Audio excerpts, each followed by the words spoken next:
It's the Pete Sousa Show. Sports, Pete. Nobody tells our stories better than our clients. The difference is stark. I was rear-ended at a stop. I thought I was fine, and then once I got home, I realized it's a lot worse than I thought. I ended up having a ruptured disc. You say you're not hurting, and then an hour later, you're saying you're in all this pain. I just felt like most people would think that I was lying. And that's when I decided to call Daniel Stark. I owe a lot to Daniel Stark. They really got me what I deserved. The difference is stark.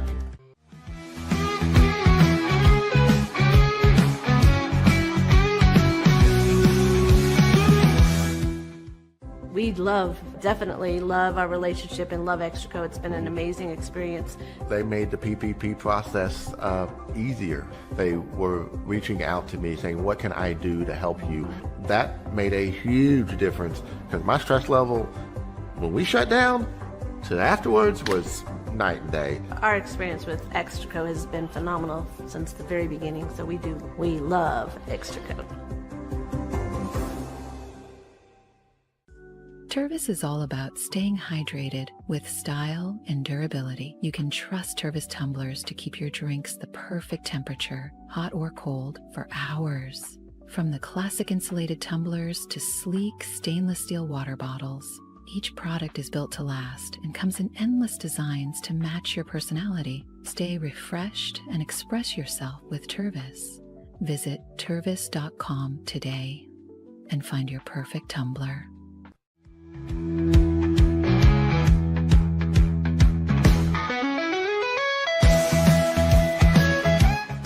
Since our founding, we've been revolutionizing hair removal with cutting-edge technology and a commitment to empowerment. The U-Like Air 3, launched in 2023, ushers in a new era of sapphire ice cooling technology, offering nearly painless hair reduction in just 3 weeks. Experience the future of hair removal today at ulike.com, because at U-Like, beauty is about looking and feeling good. That's ulike.com. U-Like. With Ease US, make studio-quality voiceovers for your videos online in over 149 languages and dialects, featuring 468 natural AI voices. Customize the volume, mood, and pauses to perfectly match your content. Plus, capture high-quality videos with no watermark. Record your screen, webcam, and voice, and save them instantly to your computer. Never been easier to create professional-grade videos and voiceovers. Try it today at easeus.com. That's EASEUS.com. Ease US.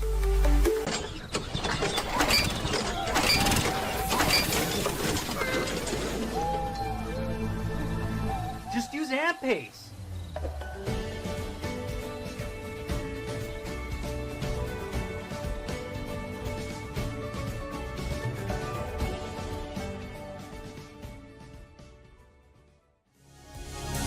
AMP-Pace.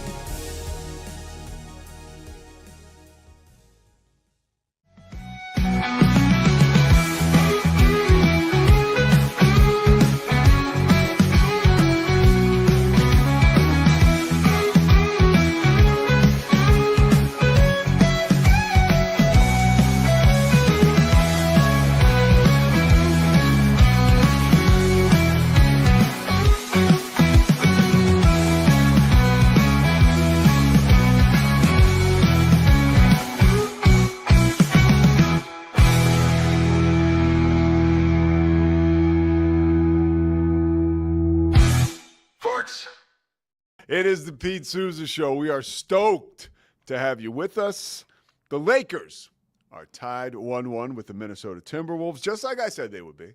We'll get to that in a moment. Also going to talk Cowboys draft, a deep dive into what Jerry Jones had to say yesterday. Then, second segment, we have Mitt Winter, sports law attorney, played hoops at William & Mary, actually, around the same time I was at Richmond, so not too far away.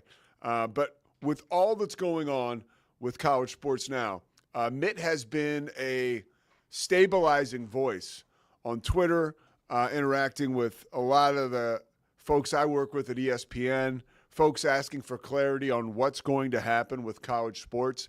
And Mitt is having hands-on experience right now. His law office is in Kansas City, and he does a lot with NIL, with collectives, and he tells us not to worry, but it's going to get worse before it gets better, kind of. Stay tuned. Great conversation with him coming up in segment 2. And then we're going to get a movie review from Scotty. We haven't gotten one of these since Complete Unknown, and that went Scotty viral, right? I mean, people were loving Scotty's review. The Pete Sousa Show is presented by Slovakics, also Crawford Austin Properties. Cannot forget about Sikora Family Ford, rocking and rolling, and, of course, Daniel Stark, Injury Lawyers, and D1.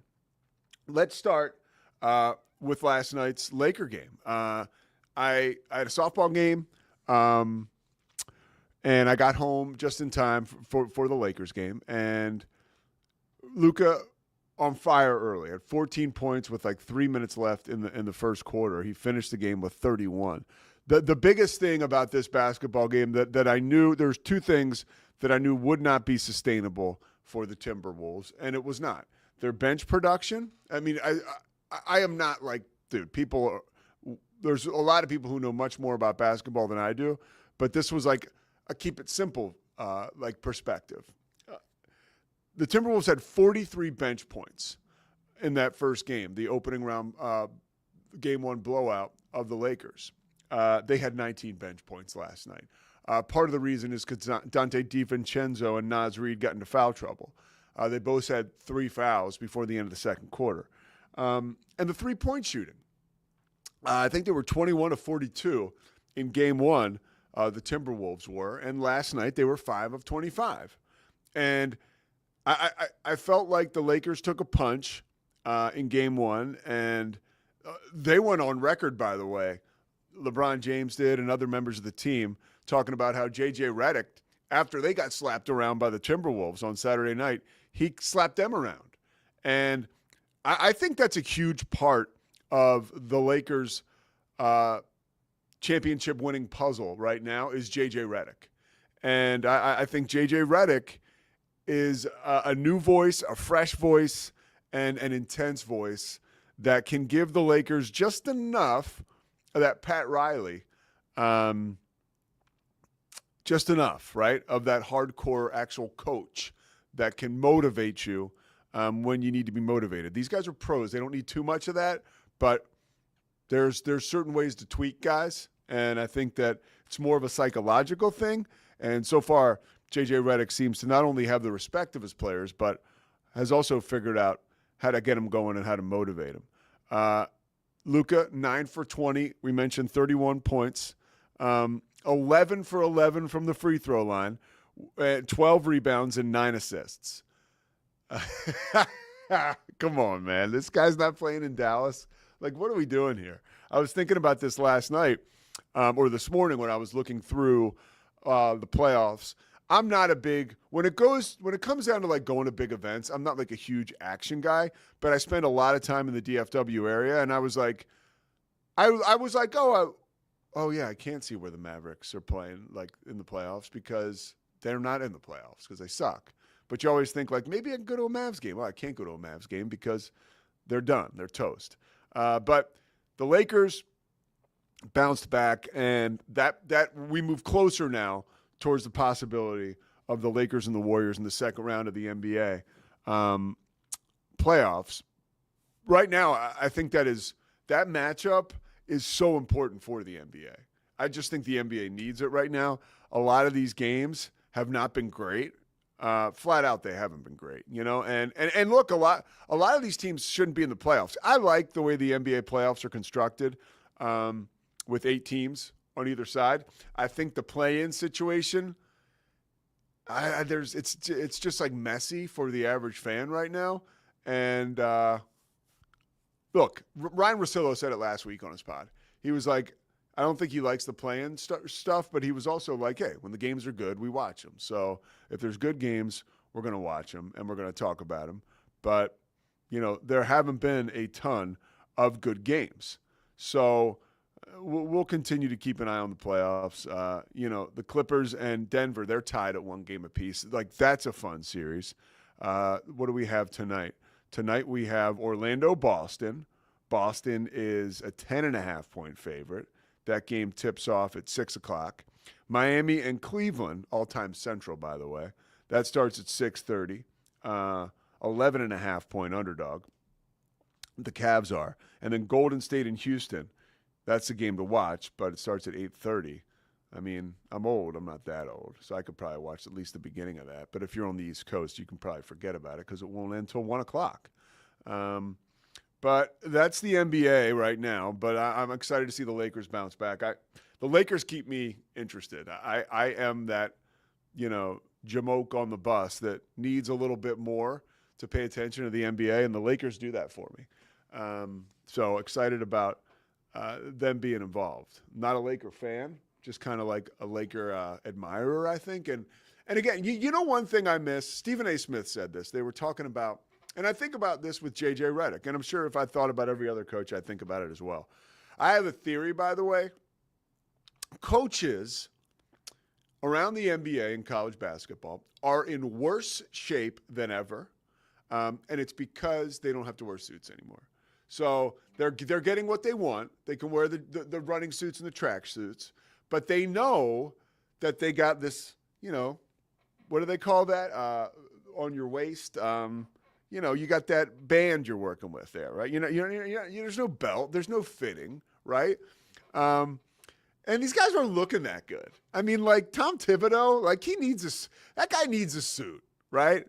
J.J. Redick, I mentioned Pat Riley, and then I thought about J.J., and I said, damn, man, J.J. would look so good in a suit coaching. But, they all wear, like, running suits now. Most of them look like crap. They look weird. They're starting to look like the baseball manager wearing a uniform. Why don't we have them wear uniforms? We should have coaches wear uniforms on the sideline. Like that, if they want to be like the players and show up in the workout suits, that bothers me. So I want one thing, and this is going in the time machine a little bit. I'm sure we all saw. If you didn't, I'll tell you about it. LeBron James goes out to warm up for a regular season game. It's probably like a week and a half ago. And he goes out, and it was after the doors opened in L.A., so the crowd is now in the arena. Fans are. And LeBron goes out, and he's getting shots up with no shirt on. And Isaiah Thomas took exception to this and really tried to take LeBron to task and was like, hey, what happened to, the respect that this game used to command and we used to have for it, right? And then Stephen A. Smith said, on his show, by the way, I could go on a whole Stephen A. jag, but I won't. A lot of respect for him. But let's finish this point first. Stephen A. agreed with Isaiah Thomas, and he took it a step further and said, Stephen A., and this is me as a fan too, so this might be a little bit of the get off my lawn. Like when I was a kid watching basketball growing up, it was Larry Brown, dressed to the nines, whatever era it was. It was Chuck Daly. I mean, basically setting the bar for everybody else, along with Pat Riley. My man Bernie Bickerstaff used to look like Lawrence Fishburne. I mean, I could go through them all, man. These guys looked sharp as hell. Patino. And Patino still does. I love Patino still wearing his suits. So I hope we get back to that because right now these coaches are looking sloppy, and overall it's bad for their overall physical health because I believe when you think about you're going to have that cheeseburger on the road or that extra beer or whatever, and you're not thinking about any kind of suit fitting or wearing your custom apparel, you can kind of let it go. And I think we're being robbed as young people. I'm not young anymore, but as fans, we're being robbed of just, give us a little more. The league is kind of messy right now, and I think, that's kind of, part of it a little bit. I don't know. I know way too many people who, when I mention the NBA, they're just like, whatever. And I'm always going to be interested because I just love sports, and I try to take the sociological stuff out of it, right? I think there's a disconnect. I think a lot of my friends who I grew up with, like Murph just called me before the show. I mean, Murph was driving around when he was in his 20s, listening to Scarface, playing pickup basketball every day in the city of Philly, playing in the Sunny Hill League. He thought Allen Iverson hung the moon, and now all the guy does is run around in 3/4 zips, play golf, watch the Golf Channel, and hang out in the suburbs. So, I mean, that I still try, he's disconnected now. Although he was at the center of the movement when we were kids. His guy was like white chocolate on the hoops court. But I digress. I still look at the NBA as a fan. What do you got, Scotty? I just wanted to bring in our friend Bear the Truth, who says this isn't just a NBA problem. It's more of a, I think, professional sports problem. He said same thing on NFL sidelines. Really? Now, I agree with him, but I think it's just been going on a lot longer. Yeah. I mean, Belichick was doing the cutoff hoodies 20 years ago. But, yes. I can see his point. Like, Landry and Lombardi and those guys were fedoras and suits. I thought, and look, as a guy who didn't, it's not like I liked getting dressed up. As a kid going to Catholic school, we had to put on, like, you had to wear a tie or whatever. It was a huge pain in the ass. But, like, when Dan Reeves and Tom Landry wore suits on the sideline, I thought it was so cool. Even watching those old highlights as someone who didn't ever watch them, growing up, like, it is badass. It just makes you look. Hank Stram, Vince Lombardi, even Steve Mariucci in his first year at Cal. He only had 1 year there, but he wore the suit on the sideline. I thought it was so cool. Yeah. And I do think that there's like a lack of respect that these leagues command now. It doesn't matter because everybody's getting rich, but that's just a personal opinion at the way folks are looking at it. And it's not just NBA because it's happening in college basketball too. Yeah. I was thinking about that, all the Baylor games I went to this season, missing the days when you used to know every time you'd go to a Baylor basketball game when Scott Drew was pissed because he'd take his jacket off. Yeah. That was like the Scott Drew thing for like 15 years. Like, oh, the jacket's off. He's done. He's pissed. He got a tech one time very infamously because he turned and threw his jacket at his own bench. And the official rushed over and gave him a tech. And he's like, I'm not allowed to throw my jacket on my bench. Like, it was outrageous. Bear the Truth will remember that. So it's kind of happened, I think, across all sports, top down. Yeah. It's kind of happened across society, everywhere top down. Yeah. We've seen images and videos of like senators walking into the Capitol Hill and like flip flops and athletic shorts. You know what I mean? So like, you do wonder where the limit is, and social things tend to go back and forth. Yeah. When will we start swinging back? I hope we start swinging back. I do too. I kind of do too. Yeah. I think there's a good middle ground. But Adam Silver is way too scared to impose. Like, look. After the malice at the Palace, I was working for the Charlotte Hornets at the time. The next day, there was like security all over every arena because that was just a gangbuster situation that we'd never seen before, at least not in that era of basketball. And I mean, I don't think it was too much longer after that David Stern imposed the dress code, which was a little I don't know. It was a little it's like dress code too far, but maybe minimum expectations. Yeah, good. something. Yeah. Like I did love when I was a kid working in the NBA when Rasheed Wallace would walk in. I'll never forget this. He was playing with the Pistons the year after they won the championship, and it was early. It was a Saturday game, and the NFL playoffs were still on because it was like in November.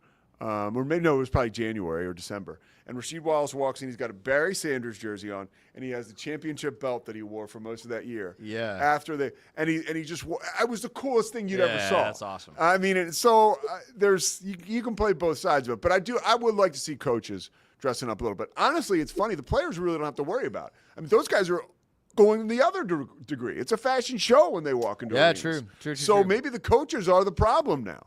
Get it together, guys. And we're trying to save you from yourselves because you're not taking care of yourselves the way that the generation prior to you all, or the way you did years ago. I say 4 or 5 years, as far as how you got dressed, how you took care of yourself so you could get dressed and fit into those custom suits. All right, Dallas Cowboys press conference yesterday. Everybody looked great, looked really sharp. The Doomsday Podcast, Mosley, Ed Werder, broke the whole thing down. I want you to go up and check that out. It's on the Rogue Media Network. I thought that the one thing that Ed Werder shared that really kind of touched me this morning was the reality that the Cowboys can tell you whatever you want or whatever they want. But the truth is, the Cowboys have so many needs this offseason and with their team that they need to come out of this draft with like 4 or 5 starters. If they want to impact the quality of the roster the way that they need to. Our theory was debunked. Not only Scotty's theory. Scotty's theory is in rough shape right now because, but good news for you, Scotty. If you believe like you believe, the odds are only getting better for people that believe that Shedeur, there's no way he'll fall past 12. Yeah. To the Cowboys. I did say today before we came on that the temptation just put $5. Like I'm not going to put a lot of money on anything, but to put what are the odds? $5. Let's look. Let me look real Yeah, quick. yeah. I'll get back with you on that. So this is Shedeur Sanders possibly going to the Cowboys at 12 because rumors, my man McShay told us and said earlier this week that New Orleans is not going to take him. New Orleans is probably not going to take a quarterback at 9, or they're definitely not going to take Shedeur. And the Giants are moving much closer to Abdul Carter. And it sounds like right now, if the 2 wide receivers are gone, again, this was kind of what we heard from the press conference yesterday. By the way, it was Jerry and Stephen Jones, Brian Schottenheimer, the head coach, and Will McClay, who handles a lot of the personnel and gets the whole draft ready. But they'll take the best edge rusher or offensive lineman if those 2 wide receivers that they like, McMillan from Arizona and Golden from Texas, are gone. And Jerry was asked. So here was, and this gives you a little glimmer of hope, Scotty. Jerry was asked, hey, if someone like Shedeur was still available at 12, is there a possibility that you would look at him or another quarterback in general? And Jerry said, look, we've got an amazing commitment to Dak right now, but then there was the however. And he spoke, and, obviously I'm paraphrasing, but he said, the chance that Dak could get hurt is something that, what happens then? Like if he does get hurt, what's your immediate plan? Which doesn't say much about our boy Joe Milton, who came over in this offseason. But if that's your plan sucks, I think, right? Joe Milton, obviously a Tennessee quarterback in the NFL right now. And a guy that the Cowboys acquired in a trade from New England. What do you got for odds, Scotty? I'm having trouble finding it, which should tell you what you need to know about how where people are at right now on it. So that means it's highly unlikely. Yeah. Highly unlikely. So it's going to be an interesting situation, and it's going to be a lot of fun. And I know exactly what I'll be doing tomorrow night. I'm kind of like I'm a little skittish about it because Christy's coming to town, and I know she doesn't want to hear like, hey, I got a great idea. We're going to watch the draft on Thursday. But she's got like a field trip she's going to for her son's school during the day in Dallas. So my hope is that she's just going to be so worn out from all the driving and being around the kids that her social battery will be zapped. And she'll just be crushed. And physically, of course, she'll be over the moon because she gets to see me watch the draft. And then the next night I have a baseball game I'm doing. So sports. Saturday night we'll do a nice date. What do you got? Any odds? All right, Scotty's got no odds, but he is a winner. I bet on Scotty every day. Scotty and I taped this interview coming up with Mitt Winter. Mitt Winter is a sports attorney. I talked about it on the top of the show if you've just joined us. He does a lot with NIL. He's based in Kansas City, a former college basketball player at William & Mary. And he's an expert in this gray area we have with college sports right now. And I got a chance to catch up with him earlier this morning. We talked for about 15 minutes about the state of major college sports, particularly football and basketball, the House settlement that is coming down, possible antitrust lawsuits that continue to bubble up and could bubble up even more so after this House settlement. Scotty, what do you got? DraftKings says plus 3,000. Woo! I thought it was going to be worse than that, actually. Yeah. I told you this morning it might be plus 5,000, but it's plus 3,000 for Shedeur to go to the Cowboys. I love a long shot, Scotty. I love a long shot. I'm thinking about 5,000. All right. We're going to step aside. Quick break. The Pete Sousa Show presented by Slovacics. We're coming back with sports law attorney Mitt Winter on the NIL and where this whole mess is headed in college sports. Stay with us.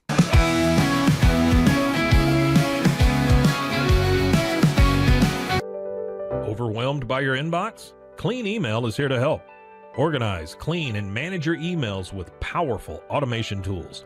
Say goodbye to spam and clutter and enjoy a stress-free inbox. Try Clean Email today at cleanemail.com. That's CLEAN email.com.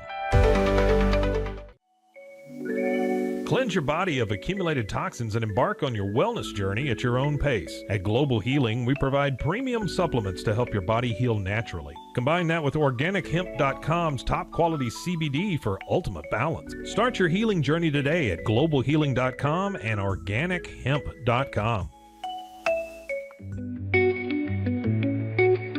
Unlock a world of convenience with Mully Box, your one-stop solution for personalized subscription boxes delivered right to your door. Each box is tailored to your taste. Experience the joy of surprises. Subscribe today at mullybox.com. That's MULLYBOX.com.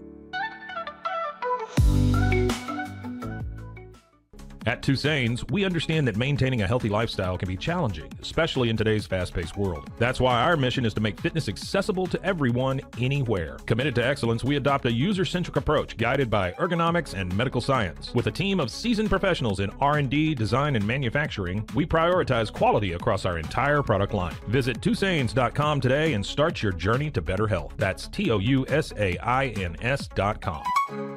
BizChair.com. Your one-stop shop for premium commercial furniture that blends quality with affordability. From ergonomic office chairs to durable restaurant seating, we cater to diverse industries including corporate, medical, hospitality, and education. With over 20 years of experience, we offer fast shipping, exceptional customer support, and furniture solutions that stand up to high-traffic environment. Elevate your space with BizChair's vast selection of stylish, reliable, and cost-effective furniture. Visit us today at BizChair.com to transform your business. At Mitzi, we believe the right light can transform any space. Born from a third-generation lighting family, we craft beautifully designed, premium lighting that's made to be affordable. Inspired by Grandma Mitzi's eclectic style, we're on a mission to make high-quality lighting accessible to all. Whether you're updating your space or adding a unique fixture, Mitzi has the perfect design for you. Beautiful, well-made lighting without the high price tag. Discover your perfect light at Mitzi.com. That's MITZI.com. Mitzi. Founded in 1910, Samsonite is the world leader in durable, high-quality luggage and travel accessories. Made to the highest standards, our products won't let you down. We give you the confidence to get out there and explore. Inspired by the past, devoted to the present, and built to inspire a multi-generational future, Samsonite is here to elevate your journey. Travel with Samsonite and pack confidence every step of the way. Shop now at shop.samsonite.com.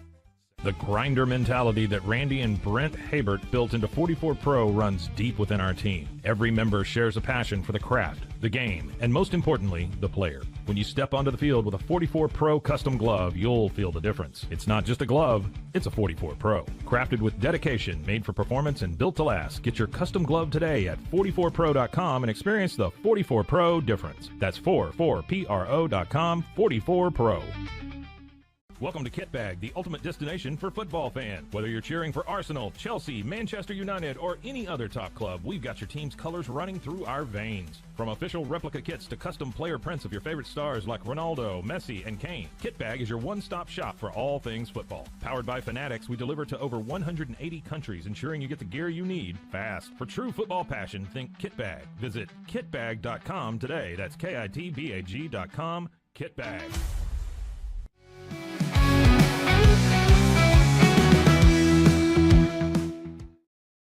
All right, the Pete Sousa Show presented by Slovaceks. We are back with Mitt Winter. He's an attorney for Kenny Hertz Perry. That is in Kansas City. Also, former college basketball player, an expert on the NIL situation and sports law. Mitt, have you ever seen anything like this in your life? No, it's very unique with all the change going on in college sports right now and just all the messiness of trying to create this news model on the fly. You know, a lot of people say it's like building an airplane while flying it, but it's like building an airplane while flying it with no instruction manual. Really. With no pilot. Yeah, exactly. What's going to be, like, who, I guess, what body, what particular person, what role needs to step up to change this thing? Who can do it that can commandeer a change? Yeah, I mean, Honestly, the power to change really all lies with university presidents. That's really who controls the NCAA and what happens in college athletics. A lot of times the ADs or the conference commissioners, they're the public faces, so they get blamed for a lot of this stuff, but they answer to the college presidents. And so any big change has to come from that high of a level, or like the board of trustees at a university, because they're the ones that really sign off on all of this stuff at the highest level. What's it take to get to that level? Like what has to happen for them to get on board and to take action? Yeah, I mean, the House settlement itself is some action, because it's going to be much different than the way things have been in the past. Schools will now be able to just directly pay their athletes, and so that is a big change. So obviously that took some lawsuits to make that happen. I think there's some more change that needs to happen if everybody wants more stability in college athletics, which is, I think, what everyone's really after. I don't think the issue now is whether, I don't think people have a problem with the athletes getting paid. I think everyone's kind of, gotten to be comfortable with that. The ADs, the commissioners, even the presidents now. But I think there's some other things that need to happen to bring that stability. So when rules are in place, there's not just constant lawsuits happening, because even coming out of the House settlement, there's still going to be more lawsuits, most likely, unless Congress comes in and gives the NCAA an antitrust exemption and some other stuff in a law they want. But I'm kind of skeptical that that's going to happen. So we need, the thing is, and the House settlement, and I want to ask you more about that in a second. Obviously, there is some change coming, but it's like we need it right now, and we need sweeping change in order to, I think to say save it is a little too dramatic. What else could come out of that House settlement that the average person doesn't know about? You mentioned the contracts, but what else could come out of that can put up, you hear the term all the time, air quotes, guardrails, right? What other guardrails, now I'm falling victim to it, can come out of that? Yeah, so the big ones are, right now, a lot of your listeners and viewers probably know that collectives are the ones paying athletes most of the NIL compensation. And collectives are really just groups of boosters that put money together and contract and pay the athletes. So the settlement is trying to move all of that process over to the schools. So there's going to be some new rules as part of the House settlement that really limit and restrict the types of deals that athletes can do with collectives and boosters. So there's going to be this new clearinghouse where all deals an athlete does with what's called an associated entity or individual, which just really means collective and booster, it's going to have to go through this fair market value analysis review that's going to be run by Deloitte. And so that's trying to move away from the boosters and collectives really funding all these NIL payments and letting the school take over that role. And there's going to be a cap on the amount of money the schools can pay, and then try to really limit what the boosters are able to pay on top of that, with the thought that that's going to bring some more, competitive balance to the scene. Now, there's always going to be, that's a great answer. There's always going to be shadowy figures involved where there's money. But, doing what I do, going on the road and calling games, you have dinner with a college administrator on the sports side. They will tell you, stories that you're familiar with being a former athlete, but just like nightmare stories of middlemen getting involved, lying to the kid, right, to get him to leave, let's say, Alabama, to go to Tennessee, where he tells them you're going to get more money at Tennessee when he actually hasn't even talked to anybody from Tennessee. Yeah. And has nothing to do with the school. Will the House settlement and what you're talking about, eliminating the collectives, not putting all the blame on them, but just getting some more structure in place, will that eliminate some of this? Not necessarily, because you're still going to have collectives at a lot of schools, especially at P4 schools. They're going to have collectives because they know to be competitive in recruiting, they're going to have to basically promise their athletes more money on top of what they're going to be able to pay under the cap. So collectives are still going to be around. And also now in the mix, most athletes at the P4 level, football and basketball at least, they have agents. And so those agents, even though they're technically not supposed to under the NCAA's tampering rules, they're in constant communication with coaches and GMs at schools now, well before the transfer portal opens. So they know what school might be interested in an athlete, throughout the season. So the House settlement itself is not going to have any rules that limit the player movement and the transferring that's going on right now. I think that's one thing that people want to get to eventually, but the House settlement itself doesn't have anything that's going to limit any of that.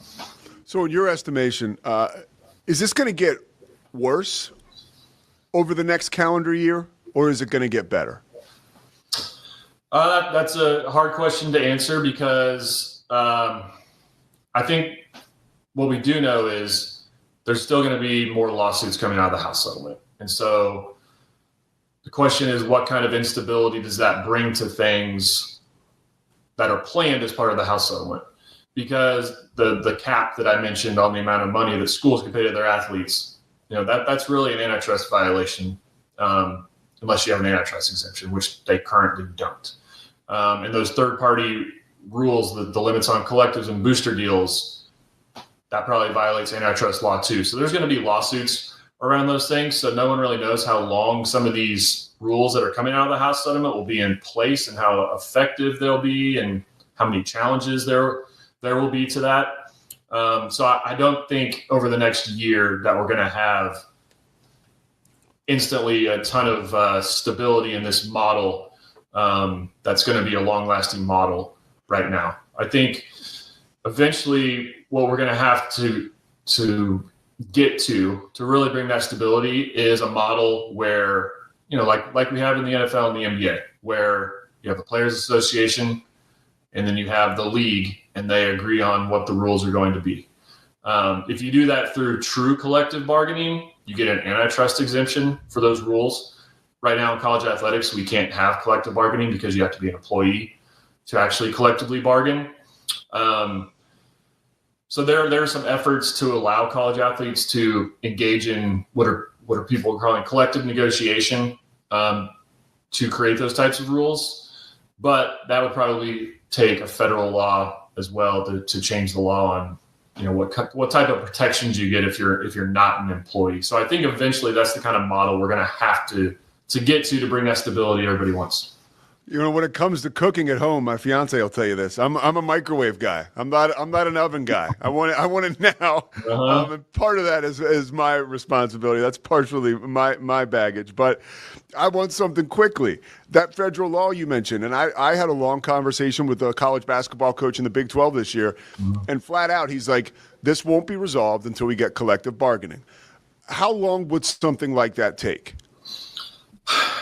It depends on what Congress is willing to do. So right now, there are really two ways you could bring stability to college athletics. One, either Congress could pass a law that gives it the NCAA and just college athletics in general an antitrust exemption. And that's what the NCAA and the conferences are pushing for right now.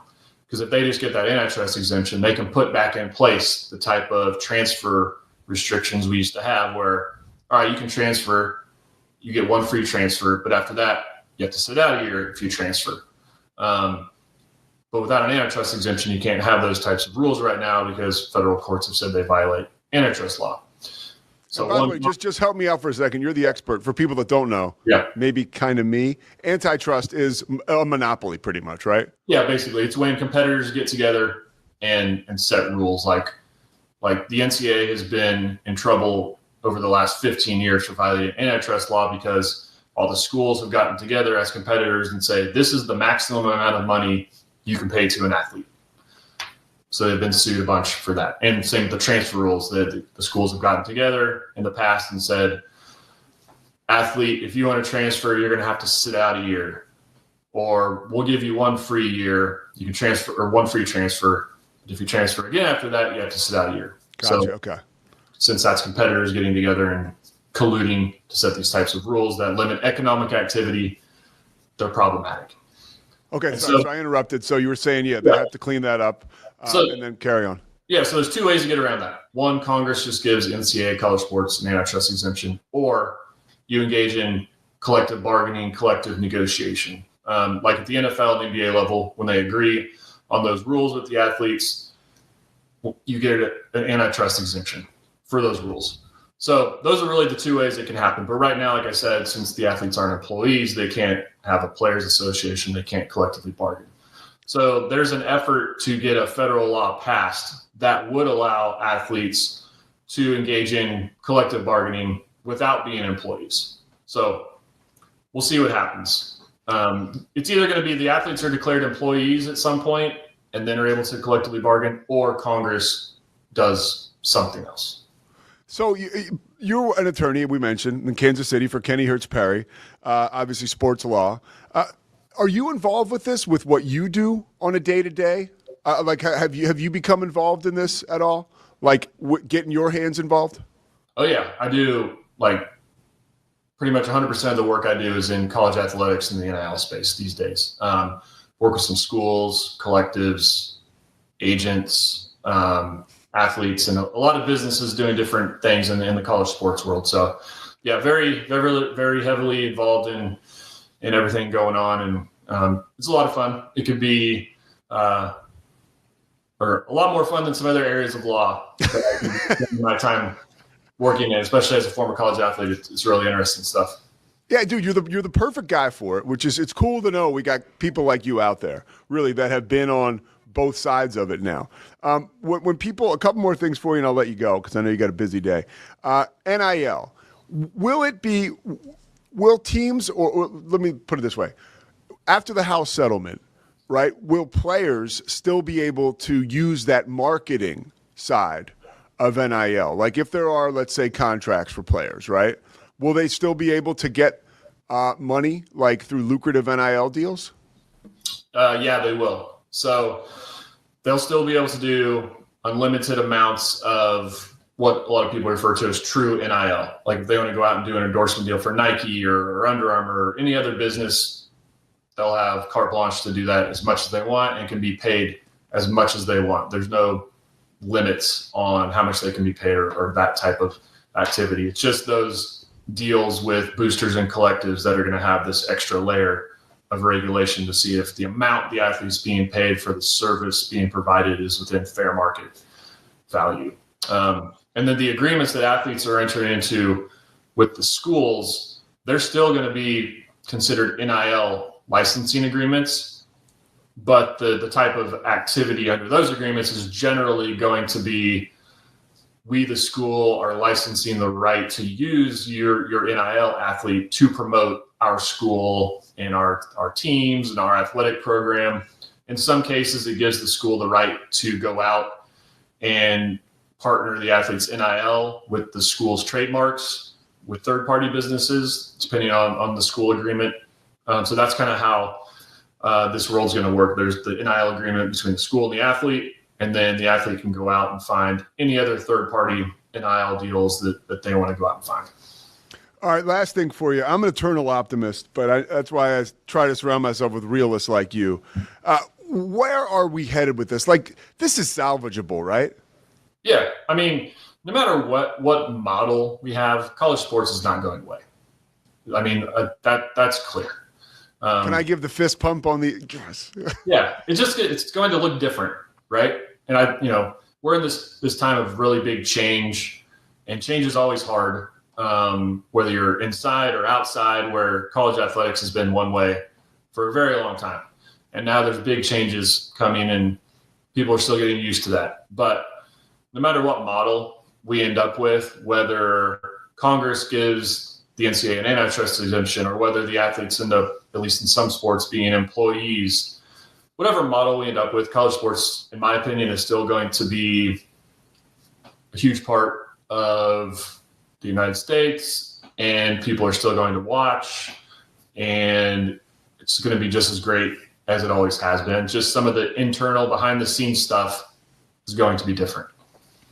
Mitt Winter, you should be a therapist when you get done practicing law, because you just made me feel a little bit better. Hey, where can people find you on Twitter? You're a tremendous follower, really, and you're someone who is constantly pumping out just quick, good tidbits of information as this thing continues to develop.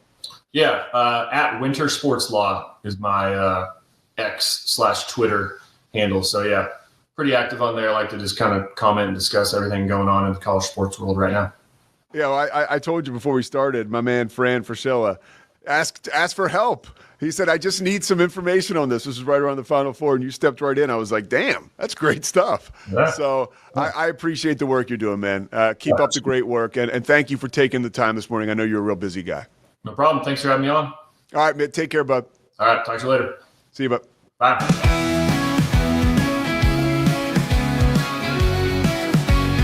For 75 years, Nalgene Outdoor has been your trusted companion, fueling adventures and helping protect the planet. We're committed to reducing waste, improving access to clean water, and providing simple, safe, and sustainable products for you and your family. No gimmicks, just durable, well-designed bottles built to last. Join us on our mission to amplify life, not complicate it. Because at Nalgene, what goes into our bottles matters as much as the adventures they fuel. Explore more at nalgene.com. That's NALGENE.com.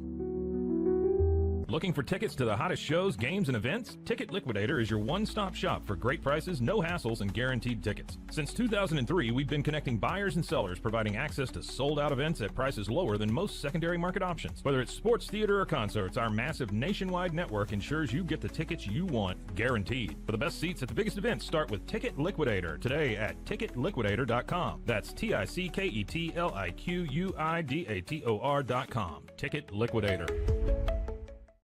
I'm Hunter, the founder of Hello Cake, and today we're digging into ED meds. The number one thing we hear is that guys are sick of waiting for ED meds to kick in.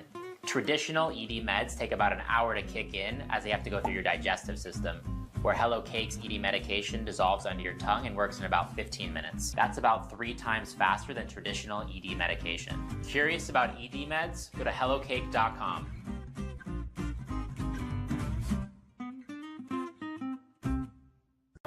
InMotion is more than just a name.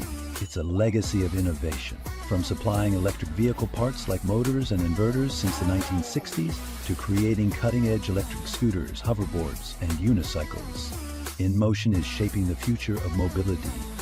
Whether you're looking for industrial power solutions or accessible personal transport, InMotion has you covered.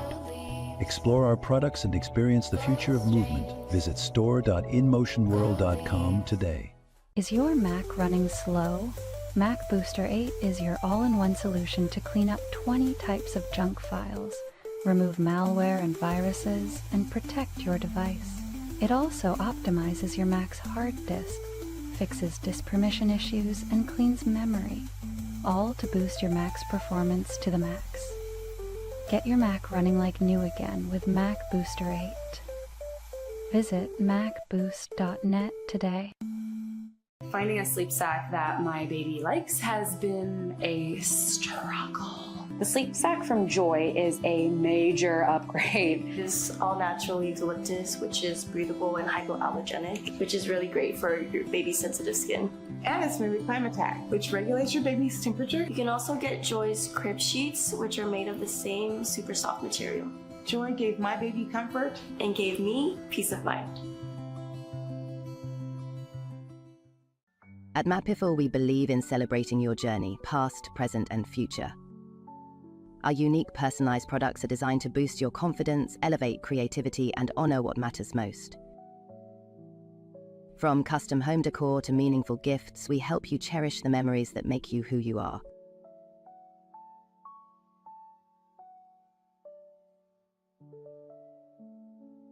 Visit mapiful.com and start celebrating your story today. Maud Lily is your go-to for stylish and affordable fashion that fits your life. Whether you're looking for the perfect swimsuit for a beach day, a chic dress for a night out, or cozy tops for everyday wear, Maud Lily has it all. Their extensive collection of swimwear, including bikinis, tankinis, and one-pieces, always keeps you on trend, while their dresses and tops come in flattering styles for every occasion. Visit maudlily.com today.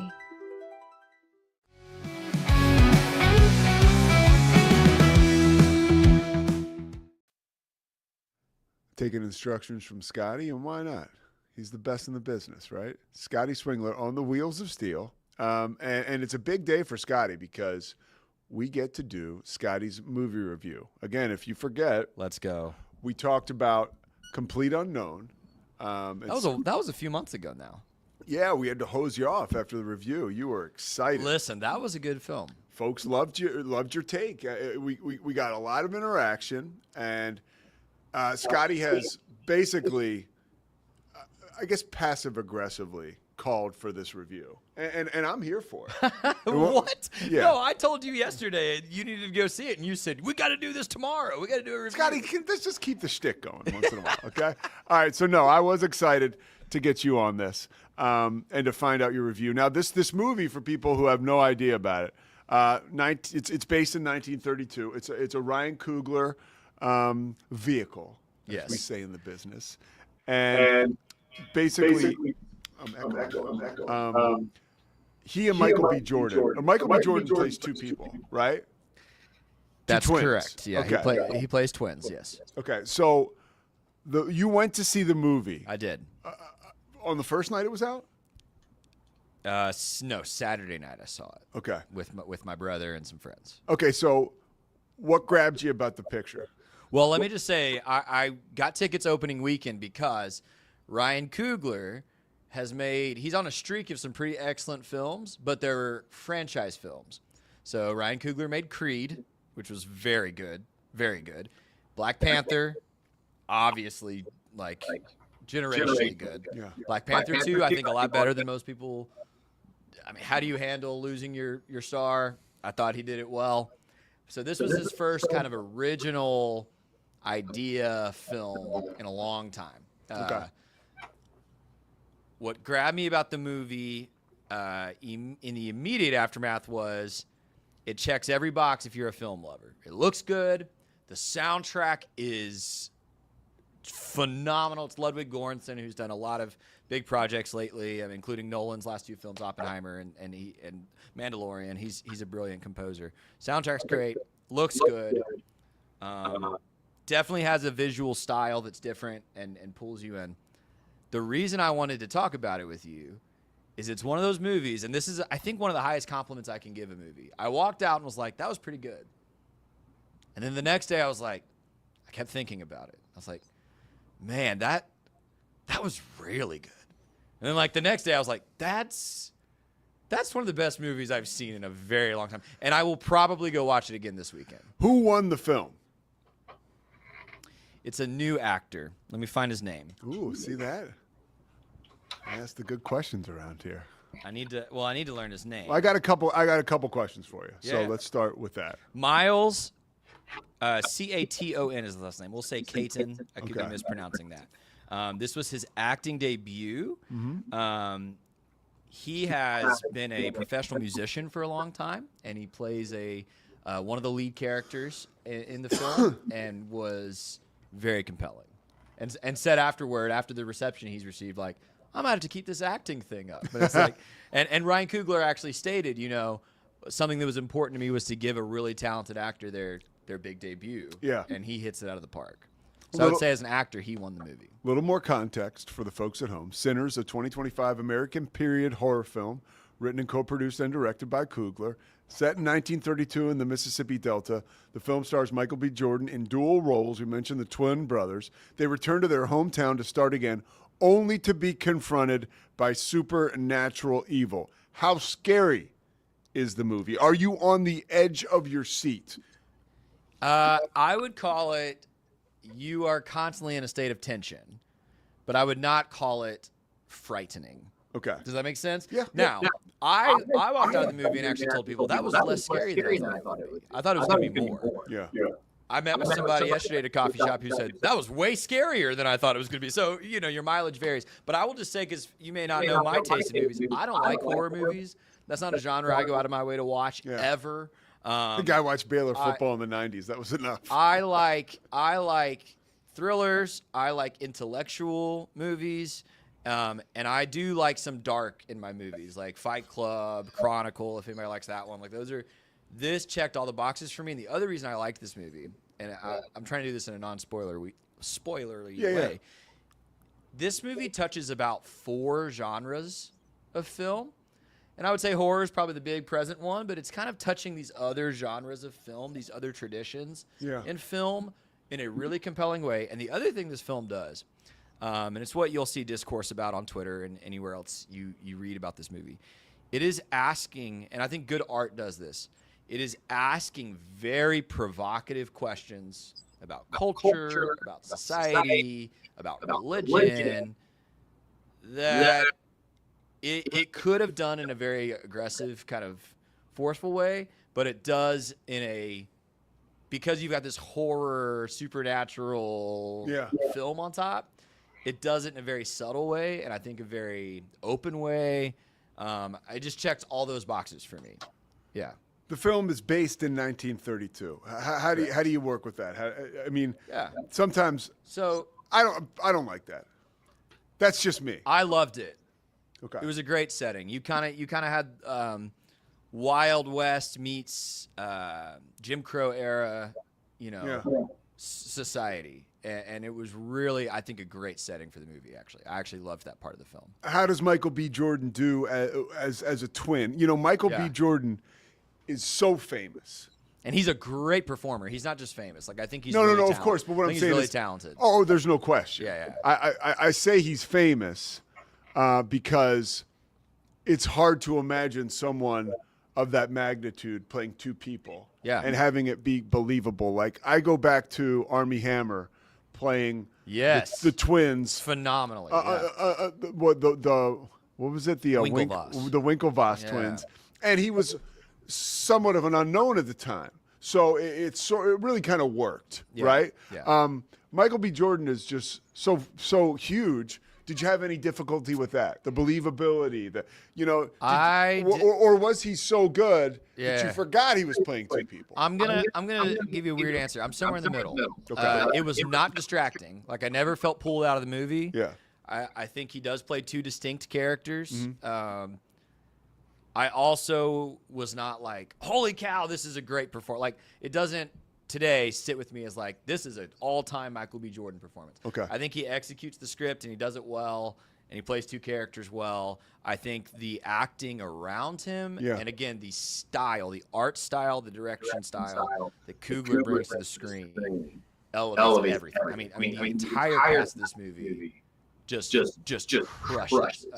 Haley Steinfeld crushes. I would have to look at some of these other actors' names because you will recognize several, but none of them I would say are A-listers outside those two. Yeah. But just phenomenal. Delroy Lindo's in it, right? Yes, he's phenomenal. Omar Miller, I'm familiar with him. Yeah. If you were Josh Allen, would you let Haley Steinfeld act on a set with an actor as charismatic as Michael B. Jordan? Okay, so that was another thing I was going to mention about this film. I was talking about it's multi-genred, kind of multi-layered. This is a way sexier film than I thought it would be. Like, Scotty. No, and I'm not trying to be like whatever. I just like there is a lot of dialogue as well as visuals where you're just like, oh, it's that kind of movie. Like, it is very sexually charged up.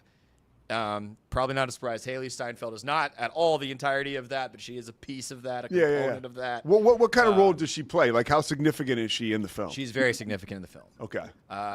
This isn't a huge spoiler. So Yeah. Michael B. Jordan's playing twins. Yeah. Each twin has a lover, and she is one of the twins' lovers. Okay. Yeah. So Josh Allen should be jealous. I couldn't do it. If I were Josh Allen, my personality. Dude, you got to do it. I'm kind of a clingy, jealous type. Yeah. But Josh Allen may not be. And frankly, there's another perspective of this that's like, you're performing, but you just got engaged to me to spend the rest of your life with me. So there is a difference. Nice to know that Scotty would be like Tommy Lee hanging around Baywatch. No.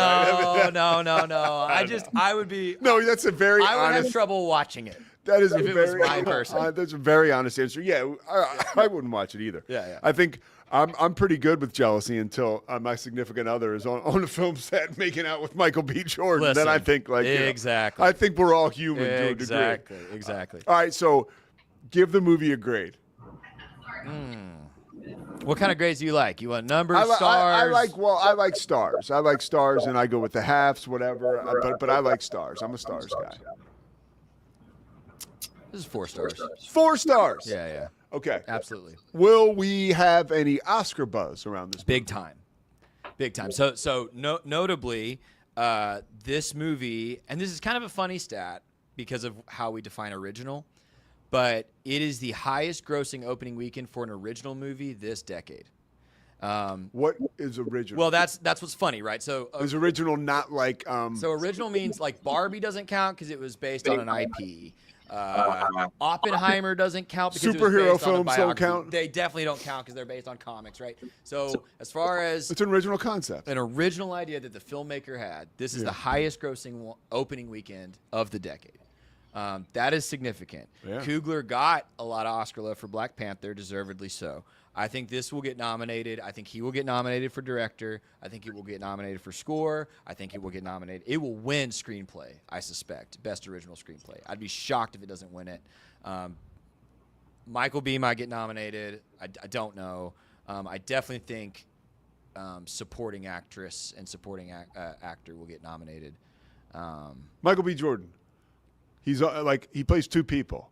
So I'm saying he would get nominated. If he got nominated, it would be lead actor. Yeah. But Miles Catton, who I just mentioned, Yeah. I think could get nominated for supporting, even as a new Why, actor. if there's so much reality around it winning an Oscar, why did they release it in April? It's a great question. Yeah. And I don't know. And what's crazy is so far it doesn't look to be hurting it at the box office. Yeah, no.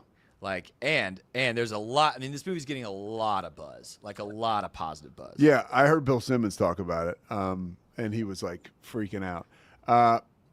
But Michael B. Jordan, is he on the screen the whole time when you consider he plays two people? Like, is there percentage of the movie that you don't see Michael B. Jordan? 3%?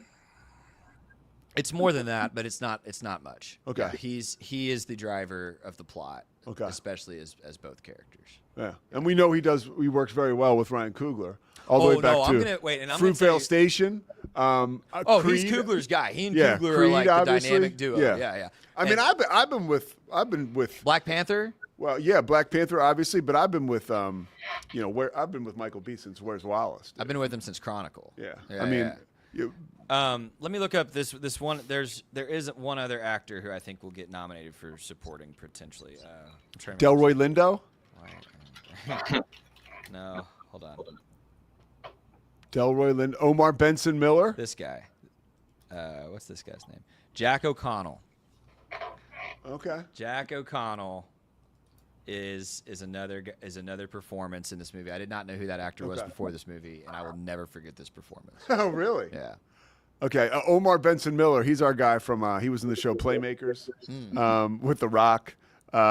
He's kind of like a character actor. I love that guy. He's in it too. A little bit more of the heavier set guy. Yeah, he's hilarious in this movie. Oh, really? Yeah. So there's laughs too. Listen, this is why Coogler. This is why I'm going to go watch this movie again.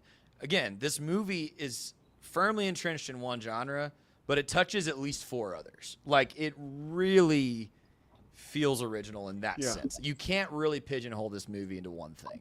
Not in how it's presented or in what it's trying to say. I got something for you. You've just convinced me to go see this movie. I'm going to see it Saturday night. Great. Honest to God, I'll sold me on it. I want to know more about it. Yeah, I will give a quick review on Monday. But here's the spoiler. That's very low key. You do need to stick around through the credits. Thank you. Because as I'm talking about how it's multi-genred, there's a big twist in the credits that adds another genre to what this film is. Well, if I'm staying for the credits now, we got a little bit of an issue because it's 2 hours and 17 minutes. So I'm definitely all right. Give me one more thing I need. Yeah, this is important.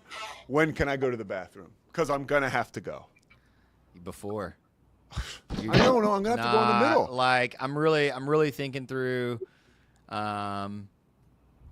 If you have to, you really shouldn't. You really shouldn't because there's a couple. I'm gonna be with somebody who can tell me what's going on. There's a couple scenes you want to miss. I would say the earlier in the film, the safer. As the film progresses, you do not want to get up.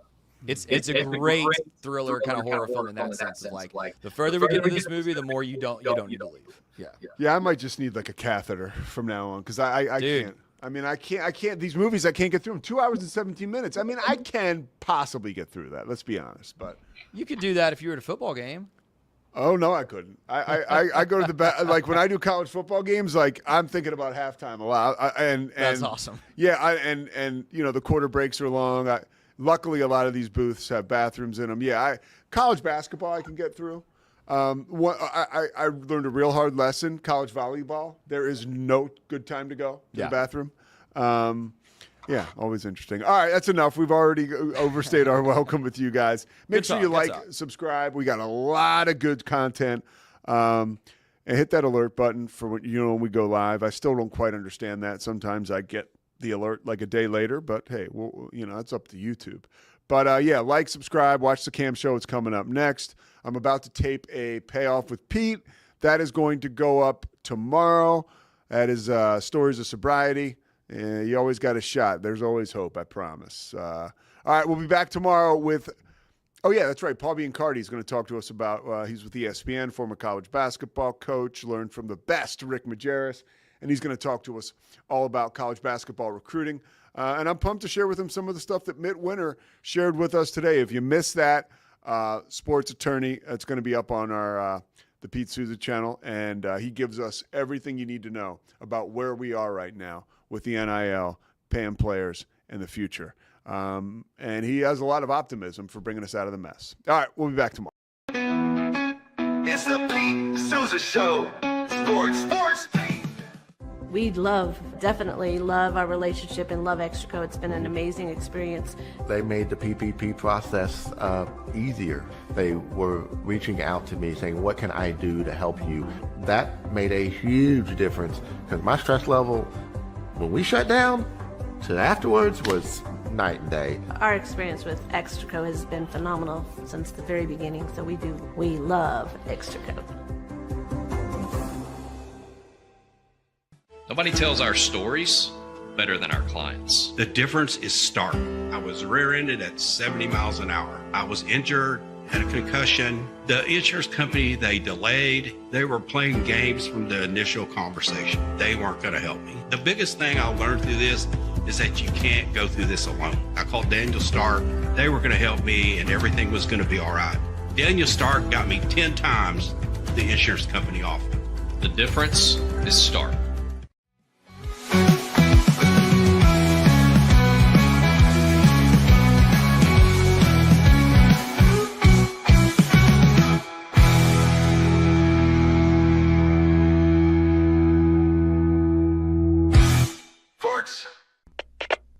We are Rogue Media Sports.